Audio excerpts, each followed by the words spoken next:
James Hill at IFL TV in association with Mac the Knife Global. We're in Vegas, big fight night. Quite fortunate enough to be joined by Mikey Garcia. How are you, sir? I'm doing good, thank you very much. That's what I like to hear. That's what I like to hear. Firstly, what's been the reason for your exodus? I know you don't want to go into that too much, but what's been going on? We had a 2.5-year layoff due to business and political reasons in the sport of boxing that unfortunately I had to go through. But now we're back. We're here. We're ready to take over. We're ready to take back what's ours and pick up right where I left off. What have you been doing in that time? Talk to me about what's been going on. What's been Mikey Garcia? What have you been filling your head with your time with? What's been going on? Well, look, I always stayed in the gym. I always was active, helping the guys at the gym with my brother and the new talent that my brother has. So that kept me in shape. But aside from that, I kept coming to the fights, kept staying in the spotlight, enjoying myself, enjoying family, enjoying my life. Yes. Things that a lot of times boxing takes away. It takes away a lot of time, and you have to avoid certain holidays and skip birthday parties and stuff. And now I had time to do that, which allowed me to, in a way, rest from boxing and focus on family, which really is what matters the most. What was the reason for coming? I know you've had one fight, but coming back to fight someone like DEJAN ZLATICANin so early when you could have probably, as Schaefer said today, alluded to, you could have took an easier route before getting back to this level, back to the peak of the sort of the sport, if you like. So what was the reason for coming in so quickly to change for a title? Because I believe this is where I belong. I believe this is where I belong. This is what I need to do to be where I deserve to be. I don't have more time to waste. I don't want to waste time on easy fights or waiting for a vacant title. I'm here to take over. There's no better way than to take the title from a legitimate champion. Undefeated young champion like DEJAN. A strong power puncher like him. Who no one really wants to fight. No one wants to fight him. He's struggling to get fights. It's tough for him to get fights. But I'm here. I stepped up. He stepped up. It's going to be a great fight.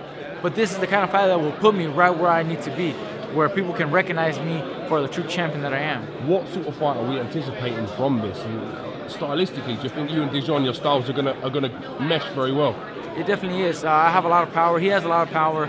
He always comes forward. He's a very strong southpaw. Puts a lot of aggression, a lot of pressure.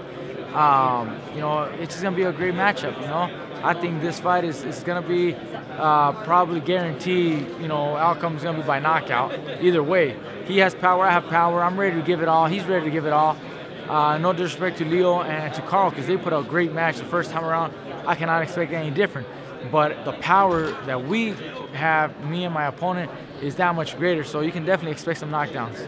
Back in the UK, Anthony Crolla's taking on JORGE Linares for the second time. The rematch is on. Everything's confirmed and announced. Have you got an eye on the winner of that fight? Should you come through this and take care of business against DEJAN ZLATICANin? I would love that. If we can take on the winner of their fight, if Linares wins, I would get to work on that. If Crolla wins, I don't know if they're going to do a third fight now because they're so good fights. It's possible. It's very possible. So if that happens to be the case, where they go to a third fight, then I have to wait in line. But I'm ready. I'm willing to fight anybody. I would really love the opportunity to fight the winner of those two guys, because that would claim supremacy of the division, and that's what I'm about. Is WBO World Champion Terry Flanagan on your radar? Terry's won a lot of accolades and a lot of fans across the border for his sort of the way he fights, his tenaciousness. That was my first choice, actually, trying to get a fight with Terry Flanagan. Unfortunately, he had scheduled already a fight with Verdejo late last year, and I wasn't able to get in there. I went and got ZLATICANin for the fight, and then we find out that Verdejo had to pull out for injury and an accident. I'm like, man, I should have just waited. I could have got that opportunity, but things happen for a reason. Do you see ZLATICANin as an easier fight than Terry Flanagan then? No, it's just different styles. Different style. DEJAN is a southpaw also, but probably a little more power puncher than Terry. Terry is a little more slick. He still carries power, but he likes to use his ring generalship a little more. The reason I wanted Terry is because I wanted that WBO. I held it at featherweight and super featherweight. I wanted to have the third WBO title so I can get my ring. WBO will hand me a ring if I get a third WBO title. That's the reason why I wanted him. He's also undefeated. He's a great champion. I mean, can't say anything less. But right after that, we went after DEJAN. Hopefully we get DEJAN. Maybe we can unify against Terry if the fight falls out with Verdejo. I mean, would you come to the UK? I'm willing to come there. I would love to visit the UK. Hell yeah. Okay. You know, we've got great fighting, definitely. great fighting sort of big history, culture, history, and the fans. It's great. It's a great place to fight. Big boxing culture in the UK. I would love to be there someday. So, man, listen, I can't thank you enough for your time. Thank you very much, guys. Thank you. Best of luck with your fight on Saturday. You're welcome. Thank you very much. We'll be watching. Thank you very much. Thank you.